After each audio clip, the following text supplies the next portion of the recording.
Welcome back to another version of Will It Measure. Today's challenge is understanding the dent in the top of the snowboarding helmet. Recently my son and I were up snowboarding at a local resort, and he met with a fairly serious fall which led to a significant concussion. Thankfully he's okay, and the helmet made by Red, which I believe is a Burton product, it did its job and it protected him. And we're very thankful for that. But in bringing this helmet to end of life because it had had a fall, my curiosity started getting to me about the damage that may have been done to the helmet. And I found a small deviation or dent in the helmet, and I said, well, let's measure that. So without any further ado, we're going to measure this helmet and find out what the deviation is in the dent of the helmet. So today we'll be utilizing a very simple solution. We're going to utilize the Microscribe MX Digitizer. We're going to utilize Rhino software, which is a phenomenal surface modeler, to collect the data. And we'll use Rhino also to do a surface deviation analysis. So let's get started.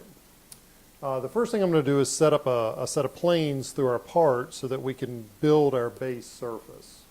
Let's go up here to this tool, and we'll bring the digitizer down into place. Pick up our first point. Pick up our second point. Give it a start of axis. The area in question is in this area, so we'll start our axis here, and we'll push it through past the area in question.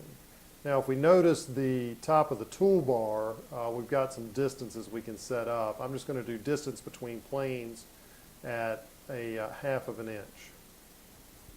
Let's go ahead and click onto that. Let's go into our perspective view so you can get a better view of it. And let's scroll in so you can see what's going on. So now we're going to just drag the stylus to and fro on the part. I'm going to utilize the hand switch, push the button, and I'll start taking data. And as you can see, as the stylus trips through each one of those planes, it will collect a data point. Now, I'm not going to take any data in the area in question. I'm going to work past it. So what I'm trying to do is set up a baseline surface that would be representative of the original surface. So let's go back and get a little more data behind the area in question.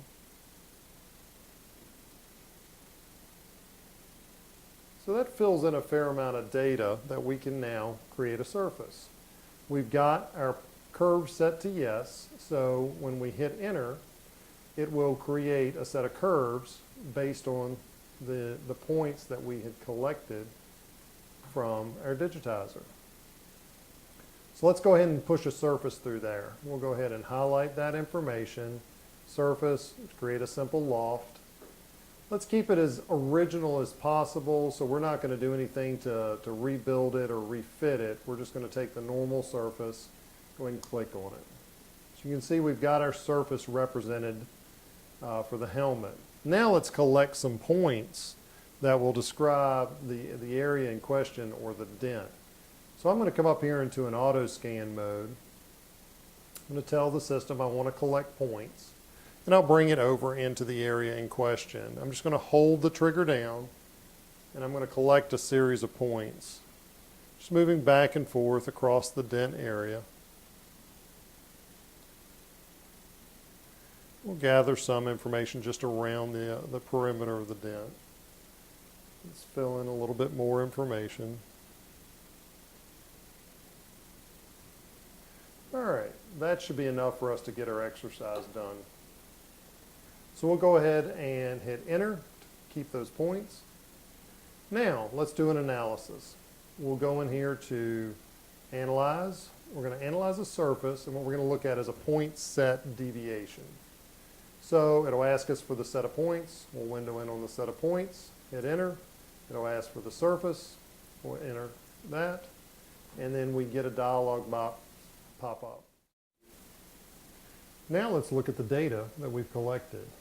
You can see by looking at the surface or the color map that obviously the bulk of the dent is below the surface. If we look here at, we've got a thousandths of an inch set up for anything that's a good point, and then our gradient is between a thousandth of an inch and 15 thousandths of an inch.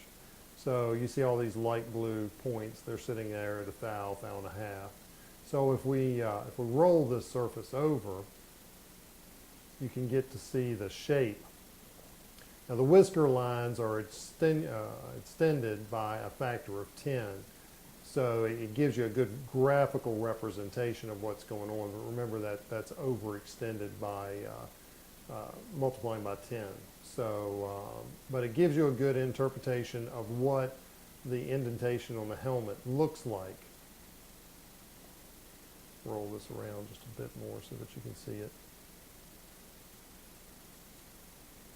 So that's how we utilize the microscribe. We created our base surface, took some surface point information directly inside of the area in question, and then we did a comparison. All of these points are being compared to the nominal of the surface. So this file will be available on our website. If you want to take a look at the actual Rhino file, I'll also save it as a IGES file so you can import it into other CAD platforms. So I thank you for taking a look at this version of Will It Measure.